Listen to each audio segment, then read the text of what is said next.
नमस्कार दोस्तों, brilliant classes YouTube channel में आप सबका स्वागत है। आज हम कंप्यूटर से संबंधित कुछ प्रश्न हैं जो राजस्थान कांस्टेबल भर्ती परीक्षा और पटवार भर्ती परीक्षा से संबंधित होंगे, उनके बारे में पढ़ेंगे। पहला क्वेश्चन है कि सीडी में डाटा किसकी सहायता से इनकोडेड किया जाता है।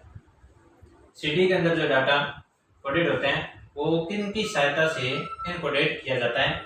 इलेक्ट्रिकली, मैग्नेटिकली, लेजर बीम या मैकेनिकल, इनमें से किन की सहायता से डाटा है जो सीडी के अंदर इनकोडेड किए जाते हैं, तो होता है लेजर बीम। दूसरा क्वेश्चन है सीडी, डीवीडी, ब्लू-रे डाइस का व्यास कितना होता है। सीडी, डीवीडी, ब्लू-रे डाइस जो होती है उनका व्यास कितना होता है, 4 इंच, 4.5 इंच, 3.9 इंच या 4.2 इंच। तो जो सीडी, डीवीडी, ब्लू-रे डाइस होती है उनका व्यास होता है वो 4.5 इंच होता है। अब तीसरा प्रश्न है optical disc, CD, DVD, Blu-ray डाइस पर ट्रैक कैसे बनते हैं। ऑप्टिकल जो डिस्क होती है उनके ऊपर, जैसे सीडी है, डीवीडी है, ब्लू-रे डिस्क है, इनके ऊपर जो ट्रैक बनते हैं वो कैसे बनते हैं, सरकेंद्रित, वट, सर्पिलाकार, ए बी दोनों या इनमें से कोई नहीं। तो अब ए बी दोनों की बात आई तो सरकेंद्रित वट या सर्पिलाकार तो बनते हैं जो सीडी पर या डीवीडी पर, ब्लू-रे डिस्क पर बनते हैं वो हमेशा सर्पिलाकार ट्रैक बनते हैं।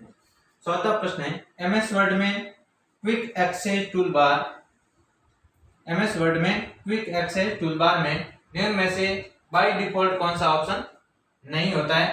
दोस्तों ध्यान रहे कि परीक्षा के अंदर लिखा होता है नहीं होता है या इनमें से नहीं है, और अपन सीधा पढ़ देते हैं, नहीं को छोड़ देते सीधा पढ़ते हैं होता है। तो कई बार प्रश्न आता हुआ जो प्रश्न होता है बिल्कुल सरल होता है और अपने पूरा अपने को याद होता है, फिर भी अपन उसे गलत कर देते हैं। तो यहाँ ध्यान रखें हमेशा इस नहीं को, क्योंकि मालाना एक्सप्रेस बाड़मेर से निकलती है उसका नाम मालाना एक्सप्रेस होता है, जोधपुर से वो इंटरसिटी एक्सप्रेस बन जाती है।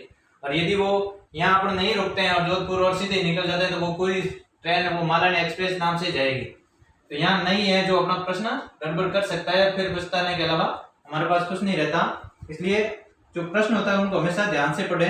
एमएस वर्ड में क्विक एक्सेस टूलबार में इनमें से बाय डिफॉल्ट कौन सा ऑप्शन नहीं होता है, तो सेव तो होता है, अंडू ये भी होता है और रीडू ये भी बाय डिफॉल्ट ऑप्शन होते हैं, परंतु इनमें से कोई नहीं, ये सारे डिफॉल्ट ऑप्शन होते हैं।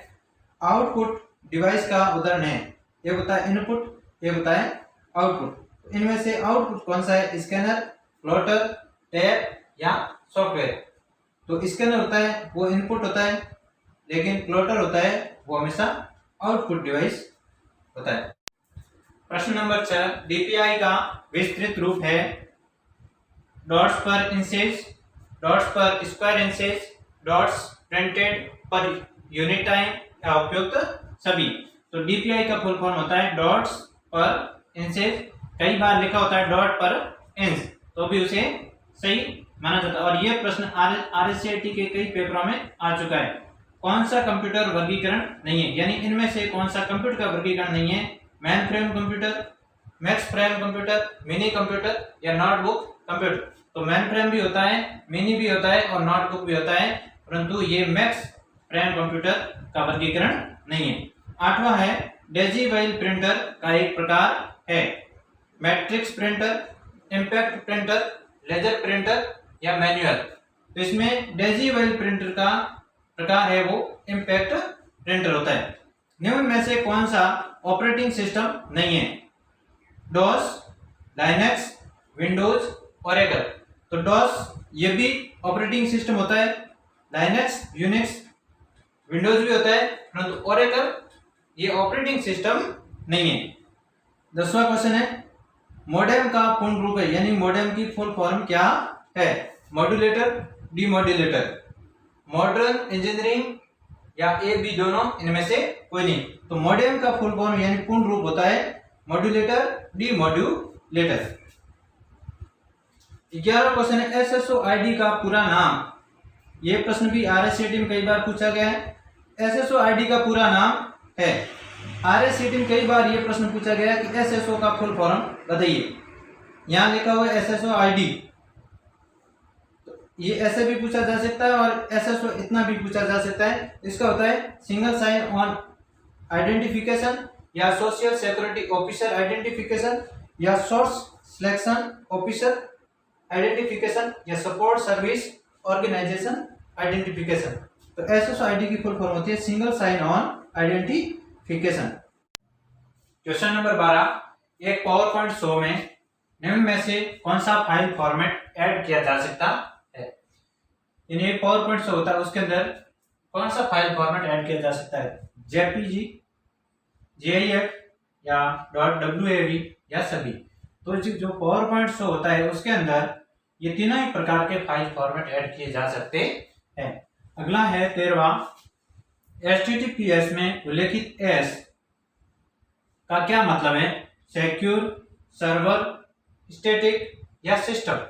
तो HTTPS के अंदर जो एस है इसका मतलब होता है सिक्योर। क्वेश्चन नंबर 14, भारतीय आईटी अधिनियम 2000 के नियम किस क्षेत्र को नियंत्रित करने के लिए तैयार किए गए? भारतीय आईटी अधिनियम 2000, तो आईटी का मतलब होता है इंफॉर्मेशन टेक्नोलॉजी।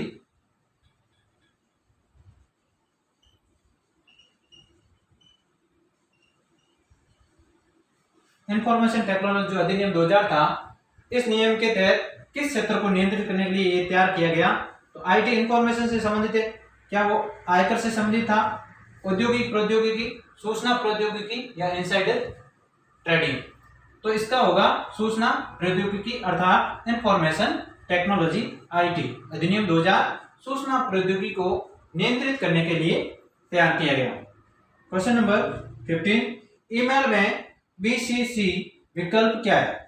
तो ईमेल अपन कंपोज करते हैं, उसके अंदर एक फॉर्मेट होता है BCC। तो ये विकल्प क्या है? Blind carbon copy, best carbon copy, blind copy carbon या इनमें से कोई नहीं। तो इस BCC का अर्थ होता है ब्लाइंड कार्बन कॉपी। तो ये थे आज के कंप्यूटर से संबंधित क्वेश्चन जो राजस्थान पुलिस कांस्टेबल एवं पटवार भर्ती परीक्षा हेतु विशेष रूप से महत्वपूर्ण थे। और आशा करते हैं आपको हमारा वीडियो अच्छा लगा हो तो लाइक सब्सक्राइब जरूर करना। Thank you.